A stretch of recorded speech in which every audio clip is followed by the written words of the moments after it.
जिस दिन तुम्हें यह समझ में आ जाएगा कि ये दुख भी मैं ही बना रहा हूं, उस दिन तुम मालिक हुए।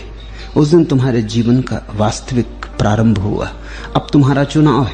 अगर दुखी होना चाहो तो तुम चुनो। फिर मैं तुमसे कहता हूं ठीक से ही चुनो। क्या थोड़ा थोड़ा दुख, क्या बूंद बूंद दुख। फिर सागर चुनो दुख के, फिर हिमालय रखो छाती पर दुख के, फिर डूबो नरक में। लेकिन एक बार ये बात तय हो जाए कि तुम ही, तो फिर तुम दुख की ही फसल काटो। अगर वही तुमने निर्णय किया, अगर उसमें ही तुमने सुख पाया है तो सही। लेकिन एक बात समझ लेना, भूल के भी ये मत कहना कि किसी और ने नियति तय की है। लेकिन जान के तो कोई भी दुख चुनेगा नहीं। यही तो मजा है। जब तक तुम दूसरे पे टालते हो तभी तक दुख को चुनोगे। जिस दिन तुम सोचोगे मेरा ही चुनाव है, कौन दुख को चुनता है? दुख को जानकर कब किसने चुना है? अनजाने भला चुन लो। हीरे जवाहरात समझ के भला तुम सांप बिच्छू तिजोरी में इकट्ठा कर लो। लेकिन सांप बिच्छू समझ के कौन इकट्ठा करता है? एक बार तुम्हें समझ में आ गया कि मैं ही निर्णायक हूं, मैं ही हूं मेरा भाग्य, मेरी नियति, मेरा चुनाव है, उसी क्षण से दुख विदा होने लगेगा। उसी क्षण तो तुम्हारे जीवन में सुख का प्रभात होगा, सुख का सूरज निकलेगा। और जब अपने ही हाथ में है तो फिर थोड़ा थोड़ा सुख क्या चुनना। फिर बरसाओ सुख के मेघ। और मैं तुमसे कहता हूं, ये तुम्हारे निर्णय पर निर्भर है, और ये बहुत बुनियादी निर्णय है। पूछा है, क्या मेरी नियति में सिर्फ विषाद की एक लंबी श्रृंखला लिखी है? कौन लिखेगा विषाद की लंबी श्रृंखला तुम्हारे जीवन में? किसको पड़ी? कौन तुम्हें दुख देने को उत्सुक है? अगर परमात्मा कहीं है तो एक बात निश्चित है कि तुम्हें दुख देने को उत्सुक नहीं। परमात्मा और दुख देने को उत्सुक हो तो फिर शैतान और परमात्मा का भेद क्या करोगे? और ध्यान रखना, परमात्मा अगर तुम्हें दुख देने में उत्सुक हो तो खुद भी दुखवादी होगा और दुख ही पाएगा। जो दुख लिखेगा दूसरों के जीवन में, वो अपने जीवन में भी दुख लिख लेगा। जो चारों तरफ दुख बरसाएगा, उस पर भी दुख के छींटे पड़े बिना न रहेंगे। और जो सबके जीवन में अंधेरा कर देगा, दिए फूंक देगा, उसे खुद भी अमावस में रहना पड़ेगा।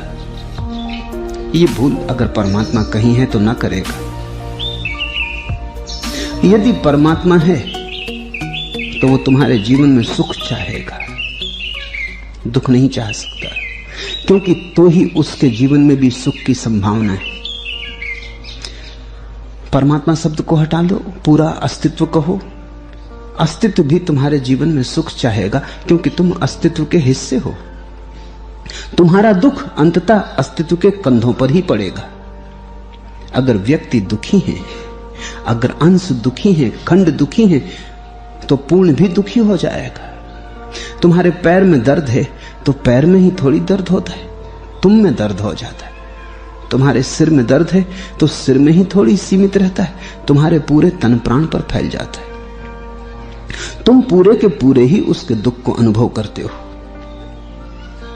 हम जुड़े हैं। यहां कोई भी दुखी होगा तो सारा अस्तित्व दुख से भरता है, कपता है। अस्तित्व की कोई आकांक्षा तुम्हें दुखी करने की नहीं। अगर अस्तित्व की कोई आकांक्षा हो तो तुम्हें महासुखी करने की होगी। फिर भी तुम दुखी हो। इसका एक ही अर्थ हो सकता है, तुम अस्तित्व से लड़ रहे हो, तुम अस्तित्व के विपरीत जा रहे हो, तुम नदी की धार से संघर्ष कर रहे हो। दुख का मेरे लिए एक ही अर्थ है कि तुम समझ नहीं पाए, तुम जीवन के विपरीत चल रहे हो, तुम दीवार से सिर मार रहे हो, तुम्हें दरवाजा अभी भी सूझा नहीं, तुमने दीवार को दरवाजा समझा है, तुम कंकड़ पत्थरों को रोटी समझ रहे हो। नदी में या तो तुम तैर सकते हो नदी के विपरीत, तब तुम्हें नदी लड़ती हुई मालूम पड़ेगी कि तुमसे संघर्ष कर रही है। तब तुम्हें लगेगा कि नदी तुम्हारे विपरीत है, तुम्हारी शत्रु है। तुम नदी के साथ बह सकते हो। रामकृष्ण कहते थे, भक्त नदी में नाव छोड़ता है तो पतवार नहीं रखता अपने पास, पाल खोल देता है। हवाएं जहां ले जाती उन्हीं के साथ चल पड़ता है।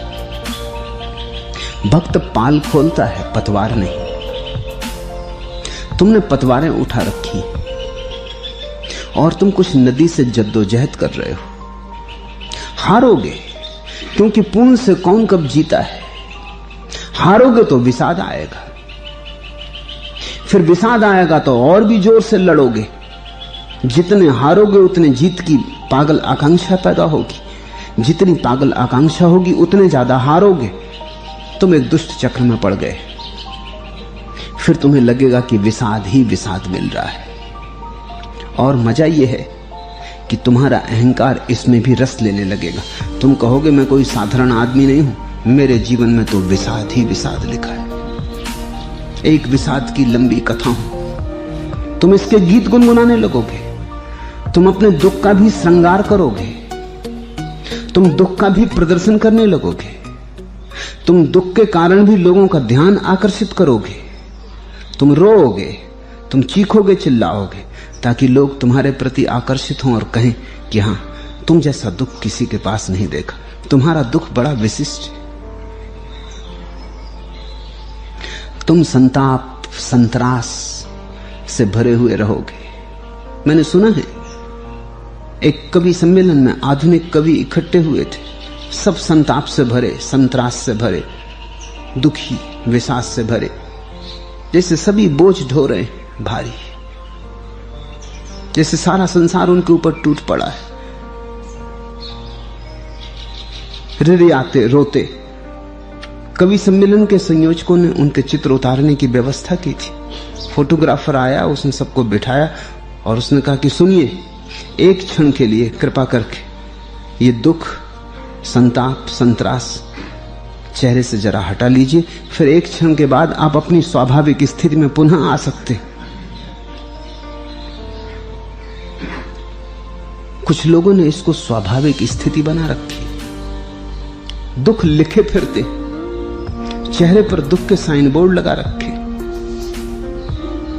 इसमें जरूर उन्हें कुछ लाभ होता है, सहानुभूति मिलती है, लेकिन ये बड़ी सस्ती सहानुभूति हुई। कुछ और तरह से ध्यान आकर्षित करो, मुस्कुरा के आकर्षित करो, रो के क्या आकर्षित किया। अगर लोगों की सहानुभूति चाहिए, प्रेम चाहो, सहानुभूति भी कोई मांगने की बात है, इसे थोड़ा समझिए। सहानुभूति रुग्ण है, प्रेम स्वस्थ है। जब तुम्हारे जीवन में प्रेम नहीं मिलता तब तुम सहानुभूति मांगने लगते हो। तब तुम सहानुभूति को ही प्रेम समझ लेते हो। तुमने खोटे सिक्के को असली बना लिया। जब तुम अपने सौंदर्य के कारण लोगों को आकर्षित नहीं कर पाते तो तुम अपनी कुरूपता के कारण ही लोगों का ध्यान आकर्षित करने लगते हो।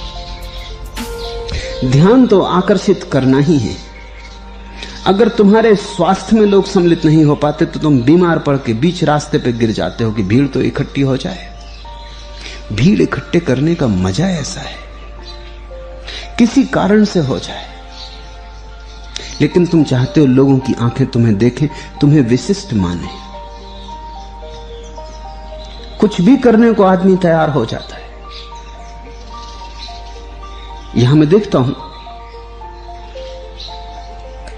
हजार तरह के लोग आते, उनमें मैंने देखा जो साधारणता स्वस्थ है, सुंदर है, स्वाभाविक है, वो भी ध्यान को आकर्षित करते हैं, लेकिन उनकी व्यवस्था में रुग्णता नहीं होती। जो किसी तरह दुखी हो गए हैं, दुखी बना लिया है, कुरूप हो गए हैं, जिन्होंने प्रेम के सारे स्रोत खो दिए हैं, वो भी ध्यान आकर्षित करते हैं, लेकिन उनके ध्यान आकर्षित करने में बड़ा उपद्रव और कुरूपता होती। हर उत्सव के दिन 2-4 ऐसी कुरूप स्त्रियां हैं जो शोरगुल मचा के गिर ही पड़ेंगी। एक भी सुंदर स्त्री वैसा नहीं करती। ये थोड़ा मैं सोच के हैरान हुआ कि कुरूप स्त्रियां ये क्यों करती हैं। उन्हें कहीं और किसी तरह का आकर्षण उपलब्ध नहीं रहा। न वो नाच सकती हैं, न वो गा सकती हैं, न उन्हें प्रेम के पुकारने की और कोई समझ रही। पर कहीं शोरगुल मचा के छाती पीट के रो तो सकती, हाथ पर फैला के गिर तो सकती। ऐसा भी नहीं कि वो जान के कर रही होंगी, लेकिन ये हो रहा है। जाने अनजाने कहीं इसमें भीतर रस है। इस भांति एक बेहुदे ढंग से लोगों का ध्यान आकर्षित करने की आकांक्षा है। जिनके जीवन में कुछ कला होगी वो कला से लोगों का ध्यान आकर्षित कर लेंगे। जिनके जीवन में कुछ भी ना होगा वो अपराध करके ध्यान आकर्षित करेंगे। मनुस्मृति कहते हैं कि बड़े कलाकार और अपराधियों में, सृजनात्मक पुरुषों में, राजनीतिज्ञों में बहुत फर्क नहीं होता है। फर्क यही होता है कि कोई बड़ा गीत लिखता है, उससे लोग आकर्षित हो जाते। जो गीत नहीं लिख पाता वो किसी की हत्या कर देता है, उससे भी अखबारों में नाम आता है, उससे भी प्रथम पृष्ठ पर नाम छपते। अमेरिका के एक हत्यारे ने 7 लोगों की हत्याएं की एक दिन में, अकारण। ऐसे लोगों को मारा जिनसे कोई परिचय भी न था। ऐसे भी लोगों को मारा जिनको उसने देखा भी नहीं था। मारने के पहले न मारने के बाद पीठ के पीछे से आके गोली मार दी। अजनबी आदमी सागर के तट पर बैठा सागर को देख रहा था, पीछे से आकर उसने गोली मार दी। अदालत में पूछा गया ये तूने क्यों किया? उसने कहा कि मैं अखबार में प्रथम पृष्ठ पर अपना नाम देखना चाहता था। इसकी आकांक्षा तो सोचो। राजनेता है, न गीत लिख सकता है, न मूर्ति बना सकता है, न गीत गा सकता है, न सितार बजा सकता है, न नाच सकता है, तो हड़ताल करवा देता है, जुलूस निकलवा देता है, अनशन करवा देता है। कुछ तो कर ही सकता है, उपद्रव तो कर ही सकता है। उपद्रव तो सुगम है।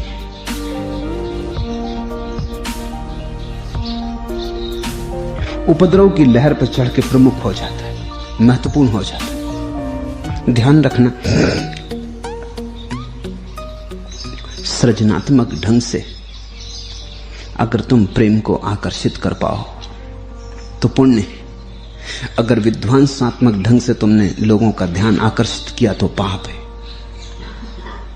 किसी को नुकसान पहुंचा के, किसी कुरूप और भोंडे ढंग से अगर तुमने लोगों की नजरें अपनी तरफ फेर ली तो तुमने कुछ अपना हित नहीं किया। तुम इससे और भी दुखी हो जाओगे और रोज रोज तुम्हें अपने चेहरे पर और भी दुख की कालीमा पोत लेनी पड़ेगी। तुम्हारे दुख में तुम्हारा न्यस्त स्वार्थ हो जाएगा। धर्म की यात्रा पर निकले व्यक्ति को इसे एक बुनियादी सूत्र समझ लेना चाहिए। स्वस्थ को मांगना, अस्वस्थ को नहीं। क्योंकि अस्वस्थ को मांगोगे तो और अस्वस्थ हो जाओगे। सुंदर को चाहना, असुंदर को नहीं। असुंदर को एक बार मांगा तो लिप्त होने लगोगे, उसी में तुम्हारा धंधा जुड़ जाएगा। प्रेम को मांगना, सहानुभूति को नहीं। प्रेम को मांगना हो तो तुम्हें प्रेम के योग्य बनना पड़ता है। इस फर्क को समझ लो। प्रेम मुफ्त नहीं मिलता, प्रेम की योग्यता चाहिए। लेकिन सहानुभूति मुफ्त मिलती है, योग्यता की कोई जरूरत नहीं। तुम्हें अगर एक सुंदर पति चाहिए तो योग्य होना पड़ेगा। लेकिन विधवा हो जाने के लिए कोई योग्यता की जरूरत है। तलाक पाने के लिए कोई योग्यता की जरूरत है। लेकिन अगर पति तुम्हें तलाक दे दे तो सभी सहानुभूति देने आ जाएंगे। उनमें से कोई भी ये ना पूछेगा कि सहानुभूति देने की जरूरत है। तलाक की गई पत्नी को तो कोई भी सहानुभूति देता है। अगर तुम बीमार हो तो कोई भी सहानुभूति दिखा देगा। बीमारी को कोई थोड़ी पूछता कि सहानुभूति दे या ना दे, लेकिन अगर तुम स्वस्थ हो तो ही कोई तुम्हारे स्वास्थ्य की प्रशंसा में दो शब्द कहेगा, कोई गीत गाएगा, तुम्हें देख के कोई गुनगुनाएगा। परम स्वास्थ्य होगा तुम्हारे भीतर तो ही किसी के भीतर धुन पैदा होगी। प्रेम को पाना हो तो योग्यता चाहिए, सृजन चाहिए। सहानुभूति मुफ्त मिल जाती है, सहानुभूति के लिए कुछ भी नहीं करना होता। तुमने कहानी सुनी होगी, बड़ी पुरानी कहानी है कि एक स्त्री ने कंगन बनवाए सोने के। वो हर एक से बात करती, जोर जोर से हाथ भी हिलाती, कंगन भी बजाती, लेकिन किसी ने पूछा नहीं कि कहां बनवाए, कितने में खरीदे। आखिर उसने अपने झोपड़े में आग लगा ली। जब वो छाती पीट पीट कर रोने लगी, तब एक महिला ने पूछा, अरे हमने कंगन तो तेरे देखे ही नहीं। उसने कहा कि ना समझ, अगर पहले ही पूछ लेती तो घर में आग लगाने की जरूरत तो ना पड़ती। आज झोपड़ा जलता क्यों? तुम हंसना मत, तुमने भी बहुत झोपड़े इसी तरह जलाए, क्योंकि कंगन की कोई पूछ ही ना रहा था। तुमने न मालूम कितनी बार सिरदर्द पैदा किया है, बीमार हुए हो, रुग्ण हुए हो, उदास दुखी हुए हो, घर जलाए, क्योंकि तुम्हारे सौंदर्य की कोई चर्चा ही न कर रहा था, तुम्हारी बुद्धिमानी की कोई बात ही न कर रहा था, तुम्हारी योग्यता का कोई गीत ही ना गा रहा था, कोई प्रशंसा तुम्हारी तरफ आ ही ना रही थी, कोई ध्यान दे ही ना रहा था। ये कहानियां साधारण कहानियां नहीं, ये हजारों साल के मनुष्य के अनुभव का निचोड़ है। ये कहानी किसी ने गढ़ी नहीं, इसका कोई लेखक नहीं, ये निचुड़ी है। यह हजारों हजारों साल के मनुष्य के अनुभव का निचोड़ है। इसे ख्याल रखना। तुम पूछते हो क्या विषाद की लंबी श्रृंखला ही मेरे भाग्य में लिखी? ऐसा लगता है विषाद में भी thोड़ा मजा ले रहे हो। लंबी श्रृंखला, विषाद बड़े बहुमूल्य शब्द मालूम होते, जैसे तुम कोई विशेष काम कर रहे हो। इस गंदगी में रस मत लो, अन्यथा ये गंदगी तुमसे चिपट जाएगी। रस से चीजें जुड़ जाती, फिर तोड़ना मुश्किल हो जाता। फिर अगर तुमने विषाद को ही अपना चेहरा बना लिया और इसी के आधार पर लोगों से सहानुभूति मांगी, लोगों का हृदय मांगा, प्रेम मांगा, तो फिर तुम इसे छोड़ कैसे पाओगे? क्योंकि तब डर लगेगा कि अगर विषाद छूटा तो ये सब प्रेम भी चला जाएगा, ये सब सहानुभूति, ये लोगों का ध्यान, ये सब खो जाएगा। फिर तो तुम इसे पकड़ोगे, फिर तो तुम इसकी अतिशयोक्ति करोगे, फिर तो तुम इसे बढ़ाओगे, फिर तो तुम इसे बढ़ा चढ़ा के दिखाओगे, फिर तो तुम इसे गुब्बारे की तरह फैलाओगे और तुम शोरगुल भी खूब मचाओगे कि मैं बड़ा दुखी हूं, मैं बड़ा दुखी हूं। लेकिन तुम कभी ख्याल करो, जब लोग दुख की चर्चा करते हैं तुम जरा उनका ख्याल करना, वो क्या कहते हैं उस पर उतना ध्यान मत देना, कैसे कहते हैं उस पर ध्यान देना। तुम पाओगे वो रस ले रहे हैं, उनकी आंखों में तुम चमक पाओगे, तुम पाओगे उन्हें भीतर एक गर्हित सुख मिल रहा है। जब लोग अपने दुखों का लोगों से वर्णन करने लगते हैं, तब तुम देखो उनके जीवन में कैसी चमक आ जाती।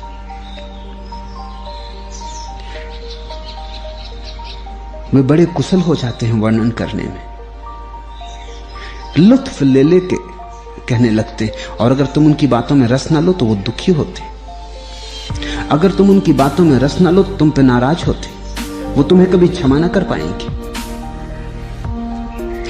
दूसरों की फिक्र छोड़ दो, अपने पर तो ख्याल रखना कि जब तुम अपने दुख की चर्चा करो तो भूल के भी किसी तरह का स्वाद मत लेना, अन्यथा तुम उसी दुख में बंधे रह जाओगे। फिर तुम चिल्लाओगे बहुत लेकिन छूटना ना चाहोगे, फिर तुम कारागृह में रहोगे, शोरगुल बहुत मचाओगे, लेकिन कारागृह के अगर दरवाजे भी खोल दिए जाएं तो तुम निकल के भागोगे नहीं। अगर तुम्हें बाहर भी निकाल दिया जाए तुम लौट के पीछे के दरवाजे से वापस आ जाओगे। तुम्हारा कारागृह बहुत बहुमूल्य हो गया, अब उसे छोड़ा नहीं जा सकता। दुख में किसी तरह की संपत्ति को नियोजित मत करना। और जीवन में दोनों है, यहां कांटे भी हैं, फूल भी हैं। अब तुम्हारे ऊपर है कि तुम क्या चुन लेते हो। देखूं हिम हीरक हंसते हिलते नीले कमलों पर, या मुरझाई पलकों से झरते आंसू कण देखूं। सौरभ पी पी कर बहता देखूं यह मंद समीरण, दुख की घूंटें पीती या ठंडी सांसों को